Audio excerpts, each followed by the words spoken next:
شروع اللہ کا نام لے کر جو بڑا مہربان نہایت رحم والا ہے۔ ناپ اور تول میں کمی کرنے والوں کے لیے خرابی ہے۔ جو لوگوں سے ناپ کر لیں تو پورا لیں، اور جب ان کو ناپ کر یا تول کر دیں تو کم دیں۔ کیا یہ لوگ یہ نہیں خیال کرتے کہ اٹھائے بھی جائیں گے، یعنی ایک بڑے سخت دن میں، جس دن تمام لوگ رب العالمین کے سامنے کھڑے ہوں گے۔ سن رکھو کہ بدکاروں کے اعمال نامے سجین میں ہوں گے، اور تم کیا جانتے ہو کہ سجین کیا ہے؟ ایک دفتر ہے لکھا ہوا۔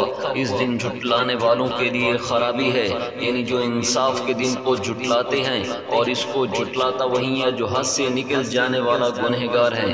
جب اس کو ہماری آیتیں سنائی جاتی ہیں تو کہتا ہے یہ تو پہلے لوگوں کے افسانے ہیں، ہرگز نہیں۔ بات یہ ہے کہ یہ جو اعمال بد کرتے ہیں ان کا ان کے دلوں پر زنگ بیٹھ گیا ہے۔ بے شک یہ لوگ اس روز اپنے پروردگار کے دیدار سے اوٹ میں ہوں گے، پھر یہ لوگ یقیناً دوزخ میں جا داخل ہوں گے۔ پھر ان سے کہا جائے گا کہ یہ وہی چیز ہے جس کو تم جھٹلاتے تھے۔ یہ بھی سن رکھو کہ نیکوکاروں کے اعمال نامے علیین میں ہوں گے۔ تم کو کیا معلوم کہ علیین کیا چیز ہے؟ ایک دفتر ہے لکھا ہوا جس کے پاس مقرب فرشتے حاضر ہوتے ہیں۔ بے شک نیک لوگ نعمتوں میں ہوں گے، تختوں پر بیٹھے ہوئے نظارے کریں گے۔